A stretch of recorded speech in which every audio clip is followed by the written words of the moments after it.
Assalamualaikum warahmatullahi wabarakatuh.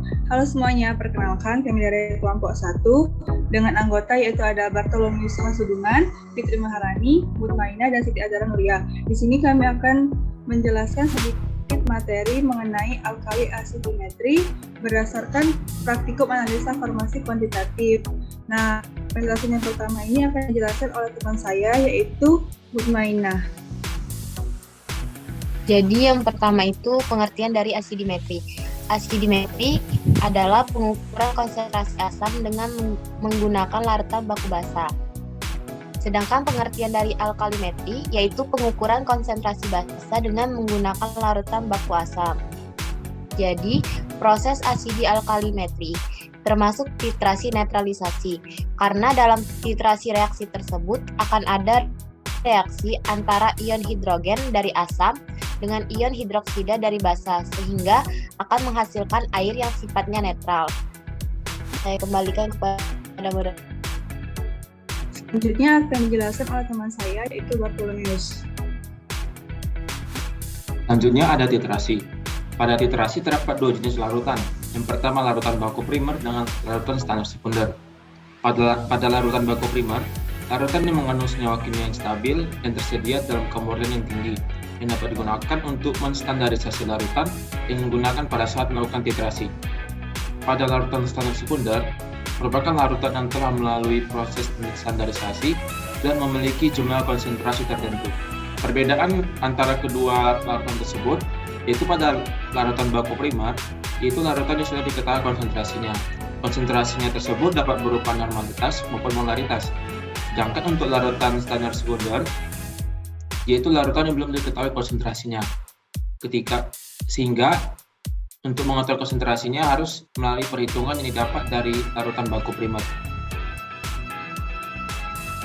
Dalam titrasi ada dua, yaitu titrat dan titrat. Titrat itu biasanya ada di buret larutan baku sekundernya, sedangkan titrat itu terdapat di dalam Erlenmeyer larutan baku primer. Larutan primer yang dipakai dalam praktikum ini yaitu boraks dan asam oksalat. Sedangkan larutan sekunder yang dipakai dalam praktikum ini yaitu natrium hidroksida dan asam sulfur.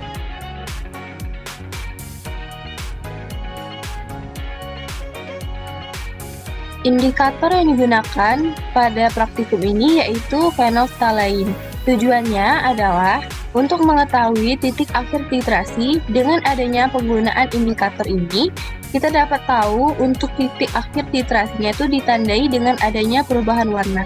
Baiklah, saya kembalikan kepada moderator.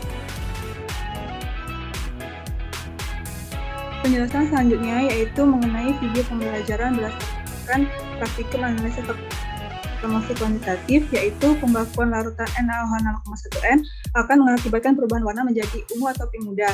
Pada pembakuan larutan H2SO4 0,1N mengalami perubahan dan penentuan kadar asam salisilat terjadi perubahan warna pink muda. Nah, pada praktikum kemarin fungsi replikasi 3 kali pada titrasi yaitu untuk mengecek volume titik akhir titrani supaya hasil yang didapat yaitu teliti. Kenapa pada praktikum menggunakan indikator fenolftalein? Karena pH fenolftalein yang dipakai kisaran 8,3 sampai 10. Karena pH-nya basah, jadi titrasi nanti jadi netralisasi karena asam dan basa. Penambahan pH dan indikator akan berubah warna ketika pH garam basa tercapai.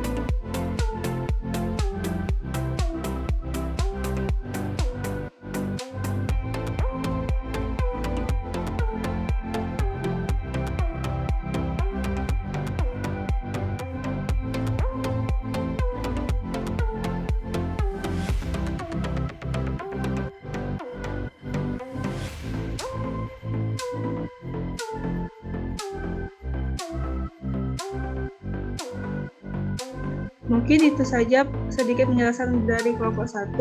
Semoga bermanfaat. Terima kasih.